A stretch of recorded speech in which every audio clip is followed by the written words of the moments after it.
திருப்பலி வாசகங்கள் ஜனவரி 2 2026. கிறிஸ்துமஸ் வார நாள் சனவரி 2. முதல் வாசகம் திருத்தூதர் யோவான் எழுதிய முதல் திருமுகத்திலிருந்து வாசகம்.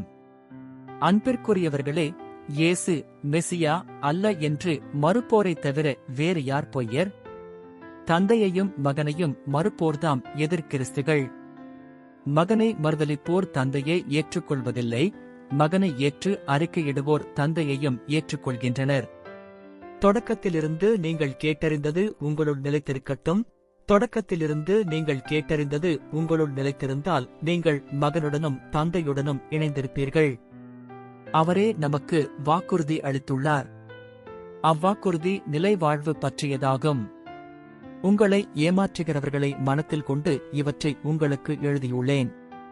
நீங்கள் அவரிடமிருந்து பெற்றுக்கொண்ட அருள் பொழிவு உங்களுள் நிலைத்திருக்கிறது. அதனால் உங்களுக்கு எவரும் கற்பிக்க வேண்டிய தேவையில்லை. மாறாக நீங்கள் அவரிடமிருந்து பெற்றுக்கொண்ட அருள் பொழிவால் அனைத்தையும் கற்றுக்கொள்கிறீர்கள்.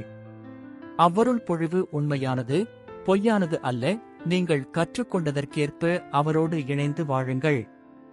ஆகவே பிள்ளைகளே, அவர் தோன்றும்போது நாம் உறுதியான நம்பிக்கை கொண்டிருக்கவும் அவருடைய வருகையின் போது வெட்கி விலகாதிருக்கவும் அவரோடு இணைந்து வாழுங்கள்.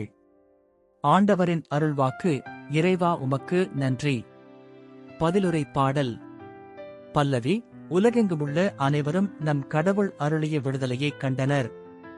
ஆண்டவருக்கு புதியதொரு பாடல் பாடுங்கள், ஏனெனில் அவர் வியத்தகு செயல்கள் புரிந்துள்ளார்.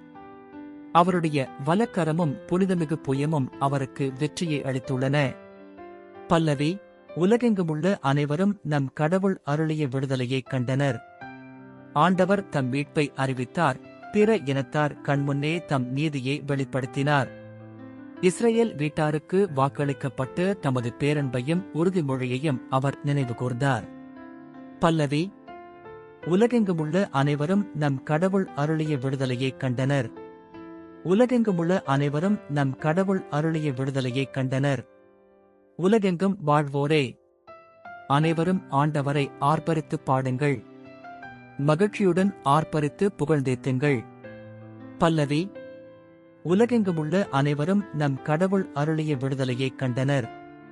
நற்செய்திக்கு முன் வாழ்த்துலி. அல்லேலுயா, அல்லேலுயா. பலமுறை பலவகைகளில் முற்காலத்தில் இறைவாக்கினர் வழியாக நம் மூதாதையரிடம் பேசிய கடவுள் இவ்விறுதி நாள்களில் தம் மகன் வழியாக நம்மிடம் பேசியுள்ளார். அல்லேலுயா. நற்செய்தி வாசகம். யோவான் எழுதிய தூய நற்செய்தியிலிருந்து வாசகம். அக்காலத்தில் எருசலேமில் உள்ள யூதர்கள் குருக்களையும் லேவியர்களையும் யோவானிடம் அனுப்பி, நீர் யார் என்று கேட்டபோது அவர், நான் மெசியா அல்ல என்று அறிவித்தார்.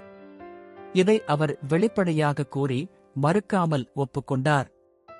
அப்போது, அப்படியானால் நீர் யார்? நீர் எலியாவா என்று அவர்கள் கேட்க, அவர், நானல்ல என்றார். நீர் தாம் வரவேண்டிய இறைவாக்கினரா என்று கேட்டபோதும் அவர், இல்லை என்று மறுமொழி கூறினார். அவர்கள் அவரிடம், நீர் யார்? எங்களை அனுப்பியவர்களிடம் நாங்கள் மறுமொழி சொல்லியாக வேண்டும். எனவே உம்மை பற்றி என்ன சொல்கிறீர் என்று கேட்டார்கள். அதற்கு அவர், ஆண்டவருக்காக வழியை செம்மையாக்குங்கள் என பாலை நிலத்தில் குரல் ஒன்று கேட்கிறது என்று இறைவாக்கினர் எசாயா உரைத்தது என்னை பற்றியே என்றார். பரிசேயரால் அனுப்பப்பட்ட அவர்கள் அவரிடம், நீர் மெசியாவோ எலியாவோ வரவேண்டிய இறைவாக்கினரோ அல்லவென்றால் ஏன் திருமுழுக்கு கொடுக்கிறீர் என்று கேட்டார்கள். யோவான் அவர்களிடம், நான் தண்ணீரால் திருமுழுக்கு கொடுக்கிறேன். நீங்கள் அறியாத ஒருவர் உங்களிடையே நிற்கிறார். அவர் எனக்கு பின் வருபவர். அவருடைய மிதியடிவாரை அவிழ்க்கக்கூட எனக்கு தகுதியில்லை என்றார். இவை யாவும் யோர்தான் ஆற்றுக்கு அக்கறையிலுள்ள பெத்தானியாவில் நிகழ்ந்தன. அங்குதான் யோவான் திருமுழுக்கு கொடுத்துக் கொண்டிருந்தார். ஆண்டவரின் அருள்வாக்கு. கிறிஸ்துவே, உமக்கு புகழ்.